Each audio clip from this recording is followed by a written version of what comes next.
नमस्कार साथियों, मेरा नाम है नितिन और आप देख रहे हैं मेरा YouTube चैनल बहुजन क्रांति स्टेटस। तो साथियों, इस समय की बहुत बड़ी खबर आ रही है जो कि केंद्र सरकार और बहुजन समाज पार्टी की सुप्रीमो बहन कुमारी मायावती जी और आज़ाद समाज पार्टी के राष्ट्रीय अध्यक्ष एडवोकेट चंद्रशेखर आज़ाद जी से जुड़ी हुई है।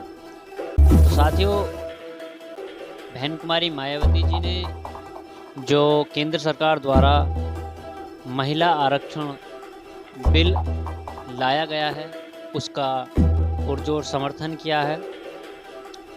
खुली तौर पर उन्होंने कहा है कि मैं सरकार के इस फैसले के साथ हूं, और वहीं दूसरी ओर आज़ाद समाज पार्टी के राष्ट्रीय अध्यक्ष एडवोकेट चंद्रशेखर आज़ाद जी ने समर्थन के लिए तो कहा है, पर उन्होंने कुछ शर्तें जो कि SC/ST वर्गों के लिए वर्तमान में आरक्षित सीटों को छोड़कर बाकी जनरल सीटों में SC/ST और OBC वर्गों की महिलाओं के लिए उनकी जनसंख्या के अनुपात में महिला आरक्षण के भीतर आरक्षण होना चाहिए। नंबर 2, सरकार अगर वास्तविकता में इन वर्गों की महिलाओं का सशक्तिकरण चाहती हैं तो SC/ST OBC वर्गों की महिलाओं के लिए सभी सदनों, लोकसभा, राज्यसभा, विधानसभा और विधान परिषद में भी सीटों के आरक्षण की व्यवस्था लागू करे।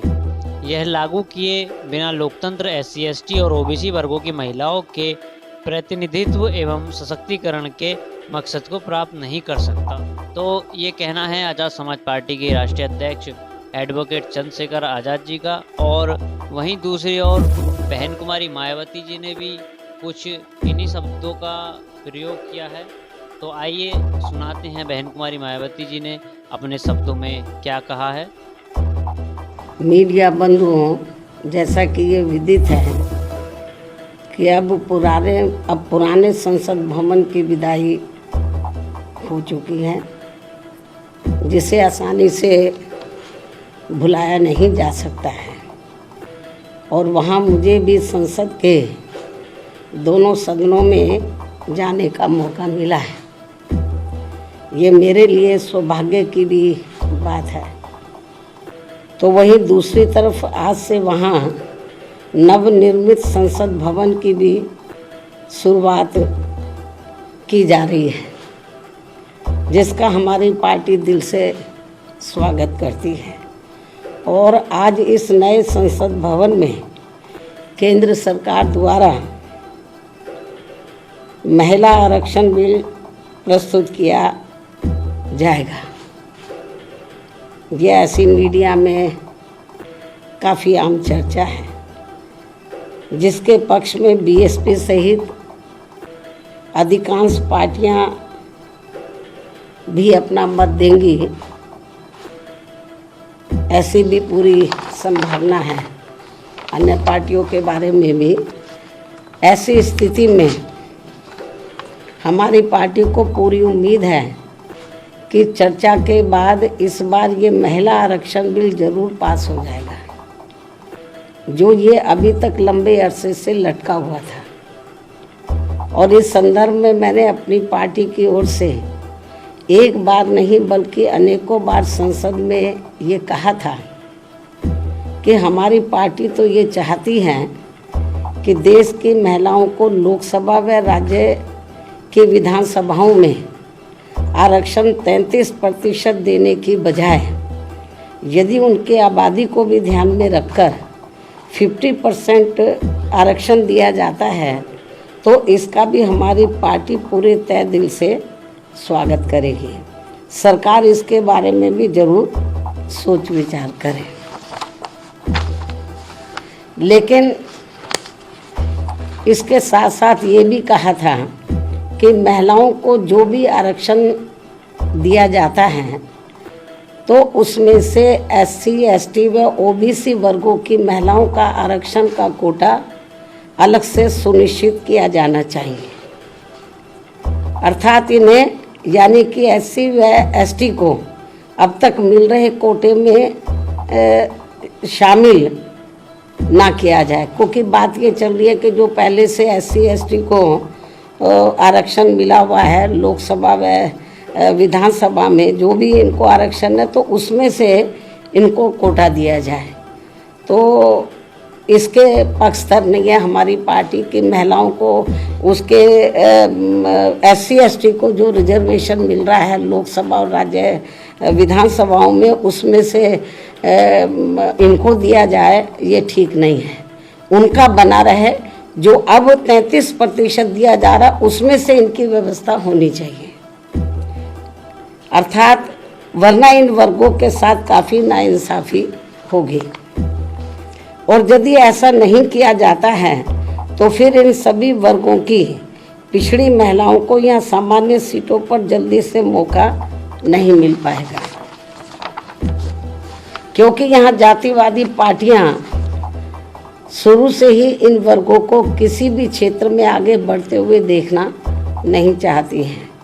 जबकि भारतीय संविधान के मूल निर्माता परम पूज्य बाबा साहब डॉक्टर भीमराव अंबेडकर ने इन वर्गों के पिछड़ेपन को दूर करने व इन्हें स्वाभिमान की जिंदगी बसर करने के लिए इन्हें सरकारी नौकरियों व राजनीति आदि में अलग से इसलिए आरक्षण देने की व्यवस्था की थी, क्योंकि इन वर्गों के लोग यहाँ सदियों से जातिवादी व्यवस्था के तहत शैक्षणिक, आर्थिक व सामाजिक क्षेत्र में काफ़ी ज़्यादा पिछड़े हुए थे, जो अभी भी पिछड़े हुए हैं।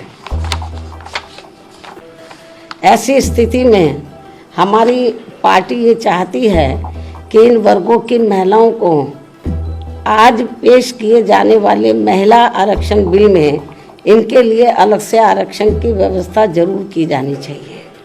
और यदि ऐसा नहीं किया जाता है और ये बिल वर्तमान स्थिति में ऐसे ही पास कर दिया जाता है, तो फिर हमारी पार्टी ये मानकर चलेगी कि इस मामले में भी बीजेपी व कांग्रेस पार्टी एंड कंपनी के लोगों की जातिवादी मानसिकता अभी तक भी नहीं बदली है और ये पार्टियां इन वर्गों को अभी भी पिछड़े हुए बनाए रखना चाहती हैं।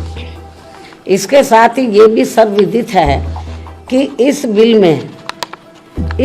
में इनकी सीटें निर्धारित करने को लेकर जो भी मापदंड तय किए जाएंगे तथा सीटें आदि जो भी बढ़ाई जाएंगी, तो उसमें किसी भी प्रकार की राजनीति नहीं होनी चाहिए, अर्थात उसमें पूरी पारदर्शिता होनी चाहिए और ये बिल समय से भी लागू होना चाहिए। BSP की ये पुरजोर मांग व सलाह भी है। इसके साथ ही हमारी पार्टी यहाँ ये भी कहना चाहती है कि यदि आज आ रहे महिला आरक्षण बिल में हमारी पार्टी की इन मांगों पर अमल नहीं किया जाता है, तो भी ऐसी स्थिति में हमारी पार्टी आज संसद में प्रस्तुत किए जाने वाले महिला आरक्षण बिल को फिर भी इसे समर्थन देगी व पास कराने में पूरी मदद करेगी, क्योंकि यहाँ सभी जाति व धर्मों की महिलाओं को हर मामले में पुरुषों की तुलना में अभी तक भी काफ़ी पिछड़ा बना के रखा गया है। अर्थात देश में सब समाज की महिलाओं की सुरक्षा, सम्मान व उनकी हालत में जरूरी सुधार लाने को लेकर बातें तो बहुत की जाती हैं, किंतु उन पर पूरी ईमानदारी व साफ नीयत से अमल करने की बजाय उनकी घोर अनदेखी करना तथा उन पर उसी आधे अधूरे मन से काम किया जाता है, जैसा कि संविधान के मानवीय एवं कल्याणकारी उद्देश्यों के साथ ही पहले SC व ST और अब OBC समाज के आरक्षण को निष्क्रिय व निष्प्रभावी बनाने का खिलवाड़ लगातार किया जा रहा है। और इन मामलों में कोई भी पार्टी किसी से कम नहीं है, बल्कि कोई पार्टी थोड़ा कम है तो कोई ज़्यादा है। अब मैं अंत में वर्तमान केंद्र की सरकार द्वारा आज लाए जा रहे महिला आरक्षण बिल का समर्थन करते हुए अपनी बात यही समाप्त करती हूँ। धन्यवाद। साथ ही बहुजन समाज के इस मूवमेंट को आगे बढ़ाना चाहते हैं वो वीडियो को लाइक, कमेंट, शेयर और चैनल को सब्सक्राइब जरूर कर दें और बेल आइकन दबाना ना भूलें।